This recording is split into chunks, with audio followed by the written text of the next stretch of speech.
स्वागत है आपका मेरे YouTube channel teach info smart में। इस वीडियो में हम लोग पढ़ेंगे रीजनिंग के question answers. Super fast practice set हम लोग करेंगे इस वीडियो में।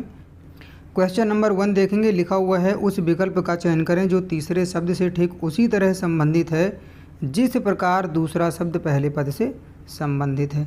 ध्यान से समझिएगा। देखिए, त्वचा और बाल का कोई संबंध है आपस में। त्वचा में बाल होते हैं, ये आपको ध्यान होना चाहिए, ये आपको ध्यान रखना चाहिए, ठीक है, ये आपको पता भी होगा।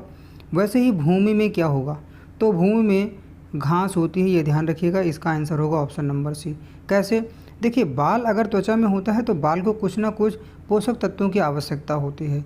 वैसे ही अगर भूमि में घास होगी, ठीक है, घास, तो घास को भी कुछ ना कुछ पोषक तत्वों की आवश्यकता होती है, तभी घास होती है। बाकी देखिए, भूमि में अयस्क, क्या अयस्क को कोई पोषक तत्व दिया जाएगा तभी अयस्क होगा?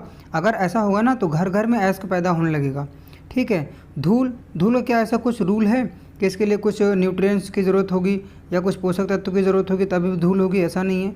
खनिज पदार्थ के साथ भी ऐसे ही है, ठीक है। तो इसका आंसर होगा option number C. Question number 2 देखेंगे, लिखा हुआ है सुई का संबंध टाँका से है, ठीक है, तो चाकू का संबंध किससे होगा? देखिए, सुई पार्टिकुलर बनाई किस काम के लिए गई है? टाँका लगाने के लिए, सिलाई करने के लिए। तो चाकू किस लिए बनाया गया है? चाकू बनाया गया है काटने के लिए, तो चाकू का संबंध है कट से, ये आपको ध्यान रखना है, ठीक है। ब्लेड नहीं होगा, मक्खन नहीं होगा, शार्प नहीं होगा, ये आपको ध्यान रखना है। जो इनका नेचर है, जिस लिए बनाया गया है, वही आपको ध्यान देना है, ठीक है। सुई का संबंध है टाँका से है तो चाकू का संबंध कट से होगा। क्वेश्चन नंबर 3 में लिखा हुआ है पेट्रोल का संबंध गाड़ी से है तो बिजली का संबंध किससे होगा? ध्यान से समझिए। देखिए, गाड़ी पेट्रोल से चलती है तो बिजली से क्या चलता है? कच चलता है? ऐसा नहीं है। अंधेरा? ऐसा नहीं है, ठीक है। अंधेरा तो दीपक जला देंगे तब भी अंधेरा चला जाएगा, ठीक है। तो ये आपको ध्यान रखना है, इससे कोई मतलब नहीं है, ठीक है। यहाँ पर डायरेक्ट बिजली से इंस्ट्रूमेंट जुड़ा होना चाहिए, ये कहा गया है, ठीक है। अंधेरा उजाला से कोई मतलब नहीं है, ठीक है। देखिए, माल, इससे भी कोई मतलब नहीं है। तो बिजली से बल्ब जलता है, ठीक है, ये आपको ध्यान रखना है। यहाँ पर ये कहा गया है कि डायरेक्ट इससे लिंक हो। जैसे देखिए, गाड़ी और पेट्रोल का डायरेक्ट लिंक है आपस में। अगर जो है पेट्रोल नहीं है तो गाड़ी कैसे चलेगी? आप कह सकते हो कि पेट्रोल से गाड़ी चलती है, वैसे ही बिजली से बल्ब जलता है। क्वेश्चन नंबर 4 देखेंगे, लिखा हुआ है हरा का संबंध रंग से है तो सेब का संबंध किससे होगा? तो आपको पता होगा कि हरा जो है वो एक रंग है, जैसे लाल रंग है, ठीक है। लाल क्या है? वो रंग है। पीला क्या है? रंग है। ब्लैक क्या है? रंग है। वैसे ही हरा रंग है, ठीक है। तो सेब क्या है?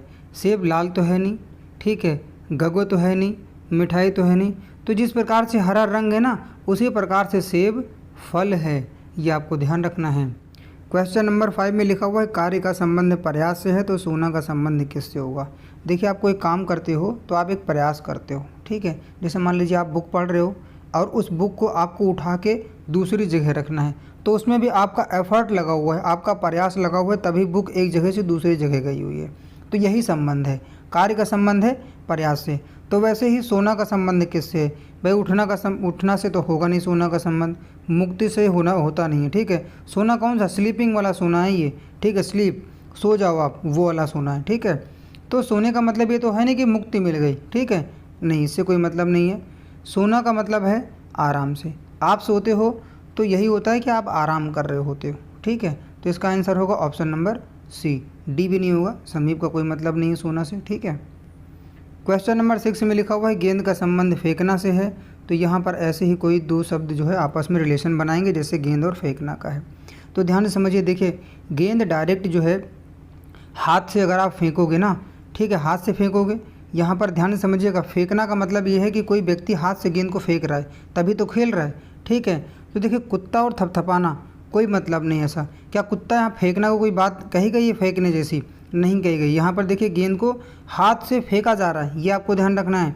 वैसे ही हॉकी और गेंद, यहाँ कोई संबंध निकल रहा है? नहीं निकल रहा है, ठीक है। हॉकी तो एक लकड़ी और गेंद, यहाँ पर किसी प्रकार का फेंकना से कोई मतलब नहीं है, ये भी आपको समझना है। जैसे हॉकी और गेंद वैसे ही गेंद और बल्ला, यहाँ पर भी कोई रिलेशन नहीं है। लेकिन देखिए, यहाँ पर देखिए ऑप्शन नंबर डी में फुटबॉल और किक, ठीक है, किक मारेंगे तभी तो फुटबॉल को खेलेंगे, अर्थात एक प्रकार से फेंकना ही समझो। फुटबॉल है आपके पैर के पास, आपने पैर उसी फुटबॉल पर मार दिया तो वो आपने किक कर दिया उसको, फुटबॉल को। कौन किया? व्यक्ति ने किया, ठीक है। तो यहाँ पर भी व्यक्ति देखो डायरेक्ट इन्वॉल्व है और यहाँ पर भी व्यक्ति इन्वॉल्व है, क्योंकि किक कौन मारता है? व्यक्ति। गेंद कौन फेंकता है? व्यक्ति। तो ये आपको ध्यान रखना है, ठीक है। क्वेश्चन नंबर 7 में लिखा हुआ है कवि का संबंध कविता से है तो मोची का संबंध किससे होगा। कवि का काम क्या है, कविता को लिखना है, ठीक है, कविता करता है कवि। वैसे मोची का काम क्या है, मांस का तो है नहीं, ठीक है, और मोजे का भी नहीं होगा, कपड़े का भी नहीं होगा। मोची का काम होता है जूते सिलना, ठीक है, या जूते का काम मोची करता है। तो इसका आंसर होगा option number B. Question number 8 में लिखा हुआ है लोहा का संबंध Fe से है तो चांदी का संबंध किससे होगा। ध्यान रखिएगा, जो ये Fe है, अगर आपने आवर्त सारणी पढ़ा होगा तो उसमें आपको पता होगा ये आयरन है, ठीक है, लोहा आयरन, ठीक, और ये लोहा का संकेत है, ये आपको ध्यान रखना है।